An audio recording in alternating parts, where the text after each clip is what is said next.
Fair Use Daily Reflections. This is a book of reflections by AA members for AA members. July 30th. Giving back. He has struck something better than gold. He may not see at once that he has barely scratched a limitless load which will pay dividends only if he mines it for the rest of his life and insists on giving away the entire product. Alcoholics Anonymous, page 129. My part of the seventh tradition means so much more than just giving money to pay for the coffee. It means being accepted for myself by belonging to a group. For the first time, I can be responsible because I have a choice. I can learn the principles of working out problems in my daily life by getting involved in the business of AA. By being self-supporting, I can give back to AA what AA gave to me. Giving back to AA not only ensures my own sobriety, but allows me to buy insurance that AA will be here for my grandchildren. Courage to Change One Day at a Time in Al-Anon, July 30th. I've often heard that happiness is an inside job, and much of the time I can be as happy as I decide to be. Yet I've often found happiness fleeting. I know it's unrealistic to expect to be happy all the time, but I think I might achieve this goal much more often if I made a firmer commitment to my decision to be happy. Instead, I choose happiness and then abandon my choice at the first sign of trouble. How deep can my commitment be if I allow even slight obstacles to rob me of my sense of well-being? Commitment takes work. It is a discipline. When I make a decision, I must ask myself what I really want and if I am willing to work for it. Old habits are hard to break. If I have a long-standing habit of responding to problems by feeling like a helpless victim, it may not be easy to stand by my decision to be happy.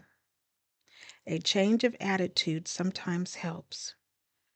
Perhaps I can look at problems as opportunities to commit more deeply to my choices.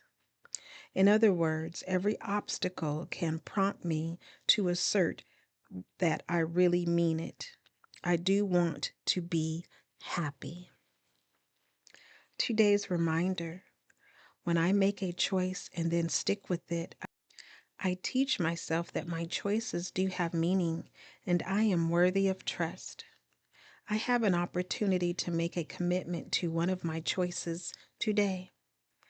There is a quote from Robert Frost, and it reads, "Our very life depends on everything's recurring till we answer from within."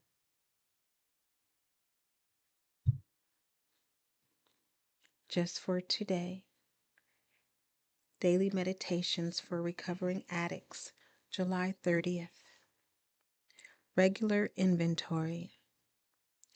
Continuing to take a personal inventory means that we form a habit of looking at ourselves, our actions, attitudes, and relationships on a regular basis. Basic text, page 42.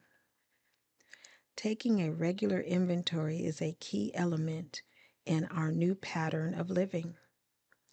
In our addiction, we examined ourselves as little as possible.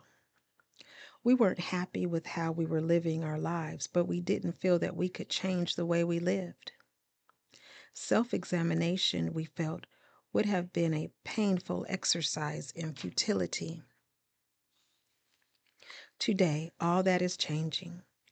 Where we were powerless over our addiction, we've found a power greater than ourselves that has helped us stop using. Where we once felt lost in life's maze, we've found guidance in the experience of our fellow recovering addicts and our ever-improving contact with our higher power.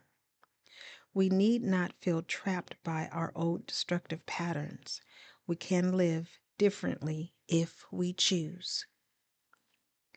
By establishing a regular pattern of taking our own inventory, we give ourselves the opportunity to change anything in our lives that doesn't work. If we started doing something that causes problems, we can start changing our behavior before it gets completely out of hand. And if we're doing something that prevents problems from occurring, we can take note of that too and encourage ourselves to keep doing what works. Just for today, I will make a commitment to include a regular inventory in my new pattern of living. Today, Emotions Anonymous, July 30th. Reflection for today. I have learned to watch what I say because the words I use, both in my mind and orally, can affect me and others.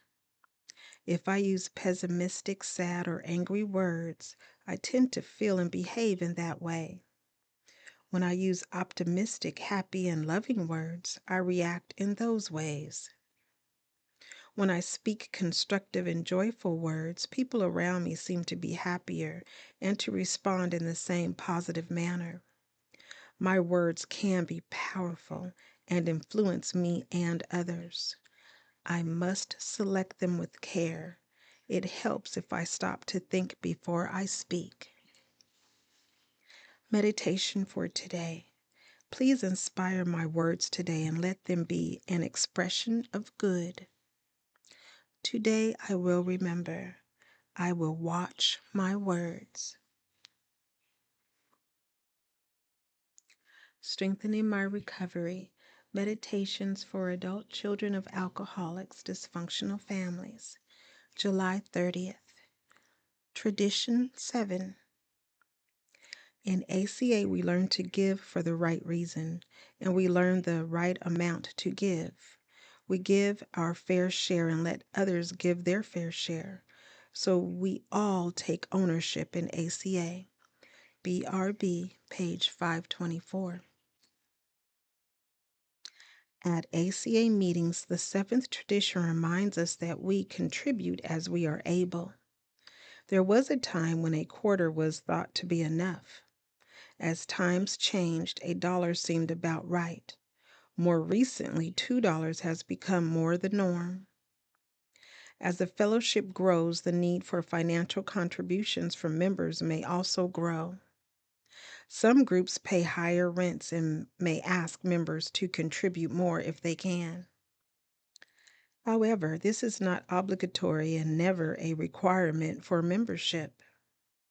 Financial contributions support not only individual meetings but also local intergroup and the World Service Organization, WSO, which spreads our message around the globe. The WSO hires special workers for its literature distribution center. Translations have to be verified, books printed and shipped. Much occurs behind the scenes to make carrying the ACA message possible. Like other 12-step fellowships, ACA does not depend on anyone else to take care of our house. Being fully self-supporting, we do not owe outside interests, so no one else tells us where or how to carry our message. The affirmation reads, "On this day I will give the financial contribution I can so that the meetings I attend will thrive. I do my part to ensure that the ACA message is available to the still suffering adult children of my community and around the world." Please share, subscribe, like, and remember that you are not alone, one day at a time.